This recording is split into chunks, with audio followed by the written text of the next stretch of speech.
Hello everyone, नमस्कार, स्वागत, अभिनंदन आप सभी का आपके अपने YouTube channel RP number 1 study channel पर। सभी को गुड इवनिंग मेरे प्यारे दोस्तों, सभी को गुड इवनिंग। 7 बज चुके हैं, आपकी शिक्षण अभिरुचि की क्लास स्टार्ट हो चुकी है मेरे प्यारे दोस्तों। जल्दी से मेरे साथ में जुड़ जाइए ताकि हम क्लास को स्टार्ट कर सकें और पूरी पूरी क्लास आपको बिल्कुल है ना मेरे प्यारे दोस्तों। जल्दी से सभी को गुड इवनिंग मेरे प्यारे लाडलों, सभी को गुड इवनिंग। जल्दी से एक बार से शेयर कर दीजिए क्लास को, और जो विद्यार्थी चैनल पर नए हैं चैनल को सब्सक्राइब कर लीजिएगा ताकि आपको रोज़ डेली क्लासेज मिलती रहे। आपको बता दूं 6 बजे रीजनिंग की क्लास होती है, शाम 6 बजे, 7 बजे आपकी शिक्षण अभिरुचि, 8 बजे आपकी जीके की क्लास होती है और 9 बजे हिंदी की क्लास होती है। तो ये सारी की सारी क्लासें मेरे प्यारे दोस्तों यदि आप रेगुलर रूप से ले रहे हैं तो मेरे प्यारे दोस्तों आपको काफ़ी फ़ायदा यहाँ से होने वाला है। तो चलिए क्लास को स्टार्ट करते हैं बिना किसी देरी के। आज के हमारी फर्स्ट क्वेश्चन की ओर चलते हैं। एक बार से क्लास को शेयर कर दीजिए, फिर स्टार्ट करते हैं हम क्लास। फर्स्ट क्वेश्चन आपके सामने आ चुका है। नीचे अच्छे शिक्षण की कुछ विशेषताएं दी हुई है, उनमें से कौन सी गलत है वो आपको बतानी है।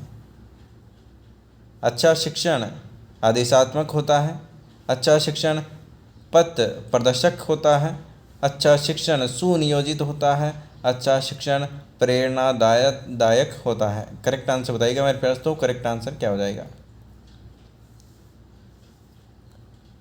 नीचे दिए गए अच्छे शिक्षण की कुछ विशेषताएं दी हुई है, उसमें से गलत कौन सी है वो आपको बताना है, बताइएगा। सभी को आंसर देना है मेरे प्यारे दोस्तों, जल्दी से आंसर दीजिएगा, आंसर फरमाइएगा मेरे प्यारे दोस्तों। आंसर आपका यहाँ पर क्या हो जाएगा। ऑप्शन नंबर ए जिन्होंने दिया है बिल्कुल करेक्ट आंसर है। अच्छा शिक्षण आदेशात्मक नहीं होना था मेरे प्यारे दोस्तों, ऑप्शन नंबर ए बिल्कुल करेक्ट आंसर हो जाएगा।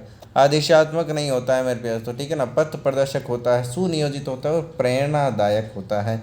आई बात समझ में। चलिए नेक्स्ट क्वेश्चन की ओर चलते हैं। नेक्स्ट क्वेश्चन आपके सामने, अभिप्रेरणा क्या है। अभिप्रेरणा मेरे प्यारे दोस्तों क्या है वो आपको यहाँ पर बताना है। उस अनुकूल परिस्थिति को कहते हैं जिसमें बच्चे सीखते हैं।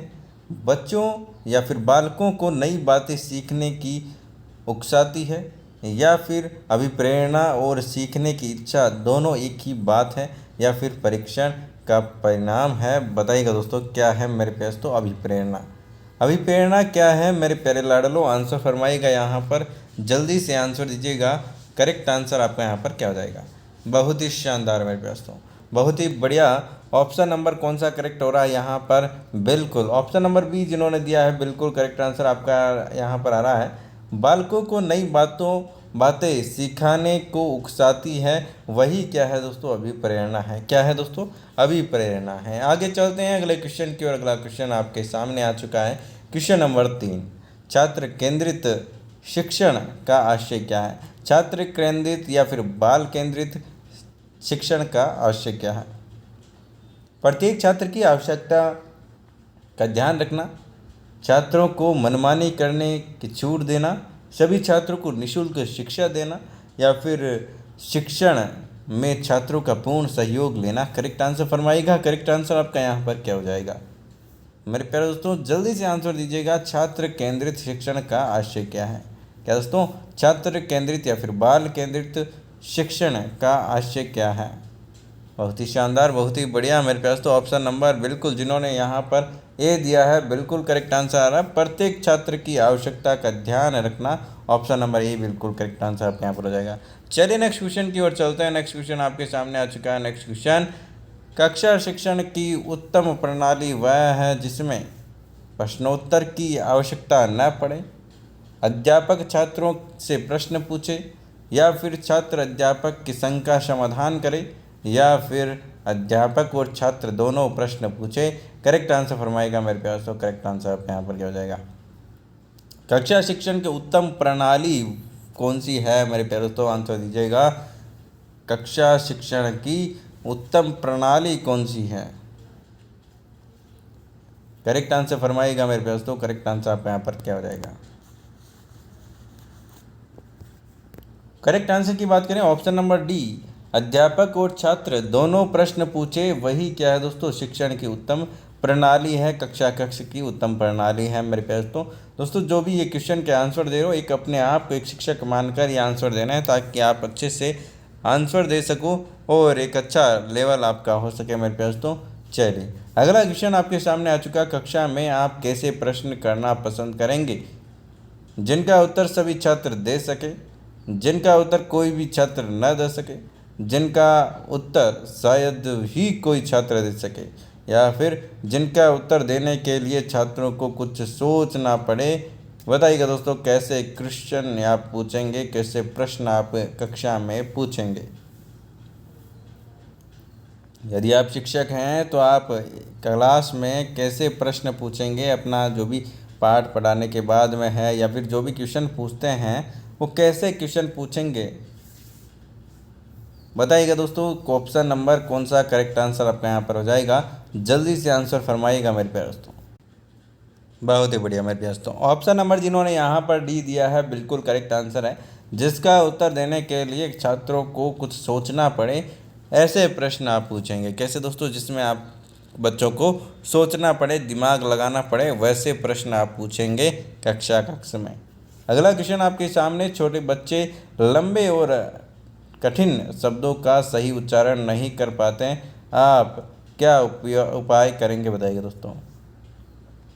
ऐसे शब्दों का बार बार बुलवाएंगे, ऐसे शब्दों को पहले खंडों में बांटकर बुलवाएंगे, या फिर मिलते जुलते उच्चारण वाले ऐसे शब्दों का सहारा लेंगे, या फिर बी और सी दोनों करेक्ट आंसर बताइएगा। छोटे बच्चे लंबे और कठिन शब्दों का उच्चारण नहीं कर पाते तो आप क्या करेंगे, कैसे पढ़ाएंगे। बताइएगा दोस्तों। मेरे प्यारे दोस्तों ऑप्शन नंबर सी डी बिल्कुल करेक्ट आंसर हो जाएगा। ऐसे शब्दों को खंडों में बांटकर बुलवाएंगे और मिलते जुलते उच्चारण वाले ऐसे शब्दों का सहारा लेंगे। ऑप्शन नंबर डी बिल्कुल करेक्ट आंसर हो जाएगा। बी और सी दोनों। त्रिभाषा फॉर्मूला किसने दिया। त्रिभाषा फॉर्मूला किसने दिया। राधा कृष्णन आयोग, मुदालियर आयोग, वैश्विक शिक्षा समिति, या फिर कोटरी आयोग। करेक्ट आंसर बताइएगा। करेक्ट आंसर फरमाइएगा मेरे प्यारे दोस्तों। करेक्ट आंसर आपका यहाँ पर क्या हो जाएगा, जल्दी से आंसर दीजिएगा। करेक्ट आंसर की बात करें option number A Radha Krishnan आयोग बिल्कुल करेक्ट आंसर हो जाएगा। आगे चलते हैं अगला क्वेश्चन की ओर। अगला क्वेश्चन आपके सामने।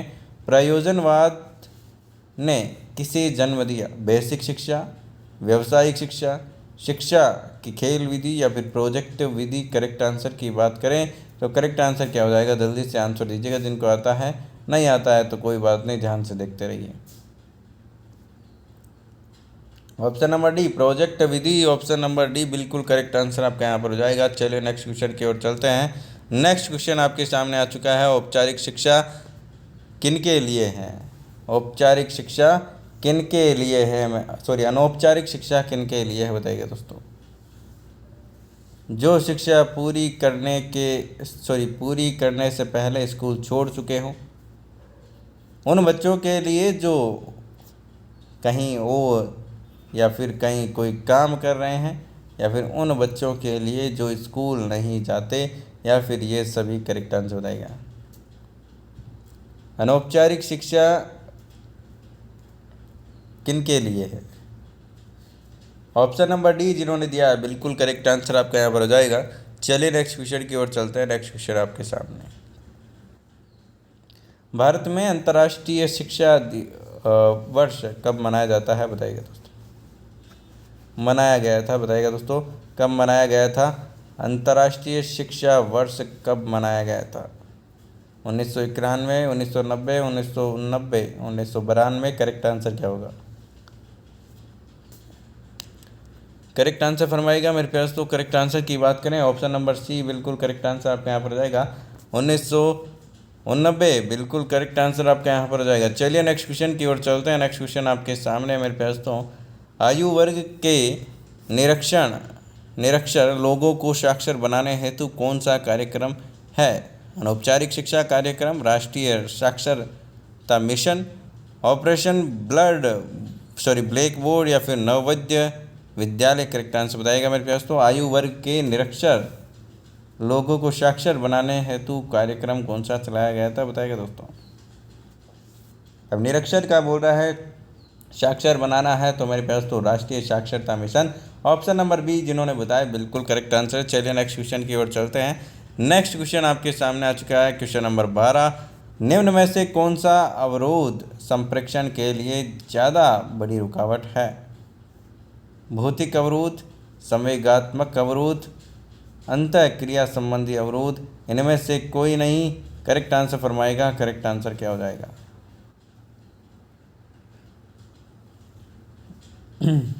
करेक्ट आंसर फरमाइएगा मेरे प्यारे दोस्तों। करेक्ट आंसर आपका यहाँ पर क्या हो जाएगा?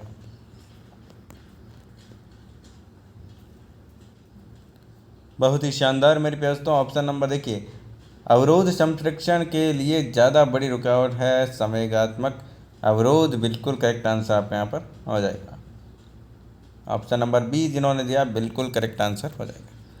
आगे चलते हैं अगले क्वेश्चन की ओर। अगला क्वेश्चन आपके सामने, क्वेश्चन नंबर 13। सामूहिक संचार की प्रमुख परिसीमा यह है कि यह बहुत महंगा होता है।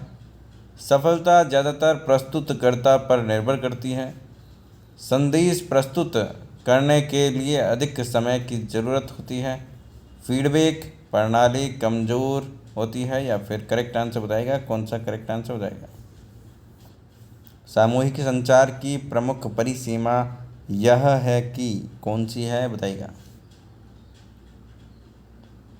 सामूहिक संचार की प्रमुख परिसीमा की बात करें, option number D correct answer आपका यहाँ पर आ जाएगा। चलिए नेक्स्ट क्वेश्चन की ओर चलते हैं। नेक्स्ट क्वेश्चन आपके सामने आ चुका है, क्वेश्चन नंबर 14। किस शैली में के शिक्षण को आधुनिक युग में उत्तम माना जाता है? आदर्शवादी शिक्षण, प्रयोगात्मक शिक्षण, व्यक्तिगत भिन्नता पर आधारित मनोवैज्ञानिक शिक्षण, या फिर इनमें से कोई नहीं। करेक्ट आंसर बताइएगा। करेक्ट आंसर फरमाइएगा मेरे प्यास। तो करेक्ट आंसर आपका यहाँ पर क्या हो जाएगा? जल्दी से आंसर दीजिएगा। बहुत ही शानदार मेरे प्यास। तो बहुत ही बढ़िया। एक बार से क्लास को शेयर वेयर भी कर दीजिए ताकि सभी विद्यार्थियों तक क्लास पहुंच सके। ऑप्शन नंबर सी जिन्होंने दिया है, बिल्कुल करेक्ट आंसर हो जाएगा। व्यक्तिगत भिन्नता पर आधारित मनोवैज्ञानिक शिक्षण, बिल्कुल करेक्ट आंसर हो जाएगा। आगे चलते हैं अगले क्वेश्चन की ओर। अगला क्वेश्चन आपके सामने आ चुका है, क्वेश्चन नंबर 15। पुस्तकें संप्रेक्षण का प्रभावशाली स्रोत हो सकती है यदि उनकी विषय वस्तु अमूर्त है, यदि विषय वस्तु उदाहरण सहित प्रस्तुत की गई है, विषय वस्तु का माध्यम मातृभाषा हो, विषय वस्तु की छपाई सुंदर हो। करेक्ट आंसर फरमाएगा मेरे पास। तो करेक्ट आंसर क्या हो जाएगा? पुस्तकें संप्रेक्षण का प्रभावशाली स्रोत हो सकती है। करेक्ट आंसर की बात करें, ऑप्शन नंबर बी बिल्कुल करेक्ट आंसर आपके यहाँ पर हो जाएगा। यदि विषय वस्तु उदाहरण सहित प्रस्तुत की गई हो तो बिल्कुल करेक्ट आंसर आपके यहाँ पर हो जाएगा। आगे चलते हैं अगले क्वेश्चन की ओर। अगला क्वेश्चन आपके सामने, क्वेश्चन नंबर 16। कुछ अध्यापक कक्षा में अनावश्यक व्याख्या करते हैं और वही बार बार दोहराते हैं, तो यह समय को नष्ट करना है या फिर कमज़ोर छात्रों के लिए आवश्यक है, संप्रेक्षण सिद्धांतों को न मानना है, या फिर इनमें से कोई नहीं। करेक्ट आंसर फरमाएगा। करेक्ट आंसर की बात करें, ऑप्शन नंबर सी संप्रेक्षण सिद्धांतों को न मानना, ऑप्शन नंबर सी बिल्कुल करेक्ट आंसर हो जाएगा। आगे चलते हैं अगले क्वेश्चन की ओर। अगला क्वेश्चन आपके सामने, क्वेश्चन नंबर 17। कक्षा में बच्चों की शारीरिक भाषा पर नज़र रखने से हम यह जान सकते हैं कि कौन बच्चा कक्षा में तनावग्रस्त है, कौन बच्चा पढ़ाई में ध्यान नहीं लगा रहा है, कौन बच्चा आगे चलकर क्या कर सकता है, या फिर ये सभी। करेक्ट आंसर बताइएगा। करेक्ट आंसर फरमाइएगा मेरे प्यारे दोस्तों। करेक्ट आंसर आपका यहाँ पर क्या हो जाएगा? जल्दी से आंसर दीजिएगा। बहुत ही शानदार, बहुत ही बढ़िया मेरे प्यारे दोस्तों। ऑप्शन नंबर बी जिन्होंने दिया, बिल्कुल करेक्ट आंसर हो जाएगा। कौन बच्चा पढ़ाई में ध्यान नहीं लगा रहा है वो यहाँ पर हम देख पाएंगे, ठीक है ना। चलिए आगे चलते हैं अगले क्वेश्चन की ओर। अगला क्वेश्चन आपके सामने आ चुका है, क्वेश्चन नंबर 18। शिक्षक आचार संहिता है। शिक्षक आचार संहिता है क्या है दोस्तों? शिक्षण कार्यों की सरकारी दस्तावेज, शिक्षकों को नैतिकता का पाठ पढ़ाने वाली पुस्तिका, शिक्षकों के मानक व्यवहारों की सूचक पुस्तिका, या फिर इनमें से कोई नहीं। करेक्ट आंसर बताएगा। करेक्ट आंसर फरमाएगा क्वेश्चन नंबर 18 आपके सामने मेरे प्यारे दोस्तों, मेरे प्यारे लाडलों, शिक्षक आचार संहिता है। करेक्ट आंसर की बात करें ऑप्शन नंबर सी, जिन्होंने बताया शिक्षकों की मानक व्यवहारों की सूचक पुस्तिका।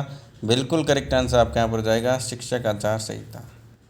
आगे चलते हैं अगले क्वेश्चन की ओर। अगला क्वेश्चन आपके सामने, नए नए संचार माध्यमों के विकास ने कक्षा में शिक्षक के दायित्वों को, बताइएगा मेरे प्यारे दोस्तों, बहुत बढ़ा दिया है, पूर्ववत रखा है, घटा दिया, या फिर निभाना आसान बना दिया है। करेक्ट आंसर बताइएगा। नए नए संचार माध्यमों के विकास ने कक्षा में शिक्षण के दायित्व को क्या कर दिया, बताइए दोस्तों। अब नए नए संचार माध्यम मतलब कि देख लीजिए, स्मार्ट बोर्ड है, प्रोजेक्टर्स हैं ना, लैपटॉप कंप्यूटर्स हैं। तो ये क्या है दोस्तों, बहुत बढ़ा दिया है, शिक्षण के दायित्व को बढ़ा दिया है और बहुत ही यूज़फुल चीज़ें आ चुकी हैं। आगे चलते हैं अगले क्वेश्चन की ओर। अगला क्वेश्चन आपके सामने आ चुका है, एक कुशल प्रधानाचार्य के लिए आवश्यक है। एक कुशल प्रधानाध्यापक के लिए क्या आवश्यक है? छात्र व अभिभावकों से अच्छे संबंध, अध्यापकों से अच्छे संबंध, मानवीय गुणों से भरपूर व्यक्तित्व एवं नेतृत्व क्षमता, या फिर कड़ा व्यवहार। करेक्ट आंसर फरमाएगा। करेक्ट आंसर क्या हो जाएगा? करेक्ट आंसर की बात करें ऑप्शन नंबर सी बिल्कुल करेक्ट आंसर हो जाएगा। मानवीय गुणों से भरपूर व्यक्तित्व व नेतृत्व क्षमता की आवश्यकता है दोस्तों, ठीक है ना। चलिए मेरे प्यारे दोस्तों, इन क्वेश्चनों में से आपके कितने क्वेश्चन सही हुए कमेंट करके आप ज़रूर बताइएगा। चैनल पर नए हो तो चैनल को सब्सक्राइब कर लीजिएगा और वीडियो को लाइक शेयर कमेंट ज़रूर करें। और इंस्टाग्राम टेलीग्राम पर आपने ज्वाइन नहीं किया तो दोस्तों कर लीजिएगा, ताकि आपको रोज़ डेली क्लासेज मिलती रहे। आज मैं शिक्षण अभिरुचि की जितनी क्लासें हुई थी उनका PDF आपको टेलीग्राम पर शेयर कर दूंगा, वहाँ से आप देख लीजिएगा और पढ़ भी लीजिएगा, ठीक है ना। पिछली क्लासें आपने नहीं देखी है तो मेरे पास तो देख लीजिएगा प्लेलिस्ट में जाकर, और कोई भी दिक्कत हो तो इंस्टाग्राम पर मैसेज करके आप पूछ सकते हो दोस्तों। और फॉर डेली क्लासेस चैनल को सब्सक्राइब करें, मस्त रहें और पढ़ाई करते रहें मेरे दोस्तों। मिलते हैं नेक्स्ट क्लास में, तब तक के लिए बाय बाय, जय हिंद जय भारत, धन्यवाद।